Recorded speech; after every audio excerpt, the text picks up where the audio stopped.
Welcome, Scott. Thank you for Oh. coming out and accepting the invitation today. I really appreciate that. This could get quite shaky and difficult, maybe. But would you like to share with me and some of the other people what you consider some of your strengths are for being a counselor in Qualicum Beach? Well, first I just want to thank you, Court, for actually hosting all of us and trying to create something where we each have an opportunity to speak to issues that citizens care about.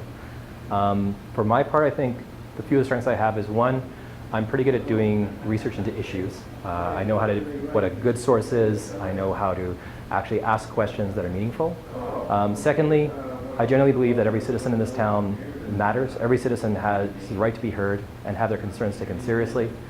And thirdly, I'm aware of the limitations of what I know. I know that I don't know everything. We have a town with a lot of expertise and a lot of experience, so I'd be foolish not to avail myself of that. Thank you.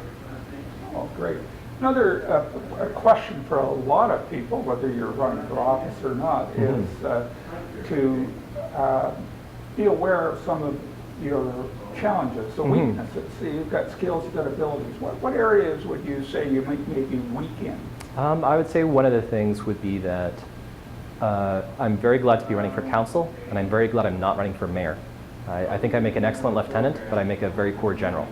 So being part of a team of councilors to work to improve the long-term outcomes for our town is a lot better than trying to be one of 5 people all trying to lead the show. I wouldn't do a good job of that. Yeah, good, good. And when you get into office,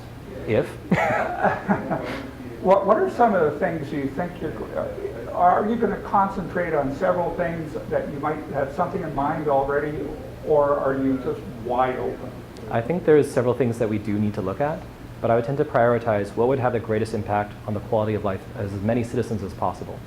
I do think that we have a growing number of citizens who are struggling, with almost a quarter of children in low-income families and a growing number of seniors who are struggling to get by. So I would really try to prioritize ways that we can improve their quality of life, as well as looking at seniors with limited mobility. How can we make sure that they stay active and engaged in our community? While there are other concerns, I'd be more than happy to talk to those at length. I do think we should focus on what keeps citizens in the best possible quality of life. Very good. The other thing is, do you have any political affiliation in any way that some people are have definite political affiliations? Now, I don't know.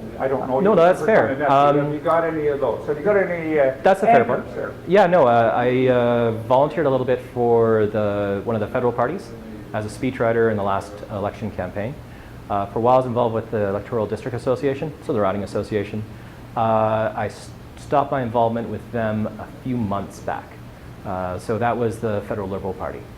So right now, I'm sort of just unmoored. And I don't really have any connection to any federal or provincial party. You could get arrested doing these kind of interviews. I thought he was coming for me.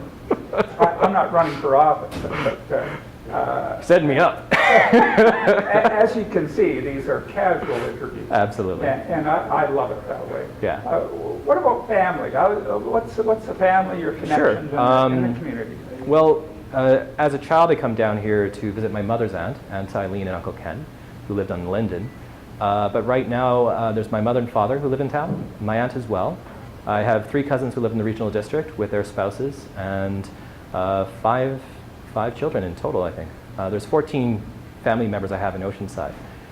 So there's a lot of family around here. I also have some connections also with some people who served previously in the military out of the 407 in Comox. So there's a fair bit of roots. Over for a family Sunday supper? Well, we don't always have family suppers together all at the same time.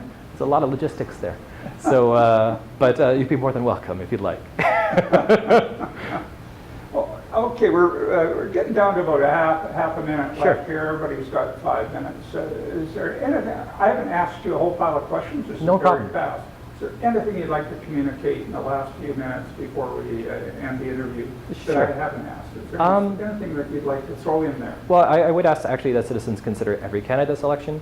Do check up on every citizen, not just every candidate rather, not just myself, and try to look at the issues that matter and look at what the candidates are proposing to address those concerns. We do have some large problems before us, so I hope the next council get to work on them. Thank you very much, Scott. Appreciate your time. Appreciate you doing appreciate this. you. I know how a lot of people are nervous standing over for you are in front of a camera. It's not easy, but... But before we go, I have Yeah. another question. Sure. You have nothing against accordions, do you? Well, within reason. Yeah, okay, I'm not voting for you. But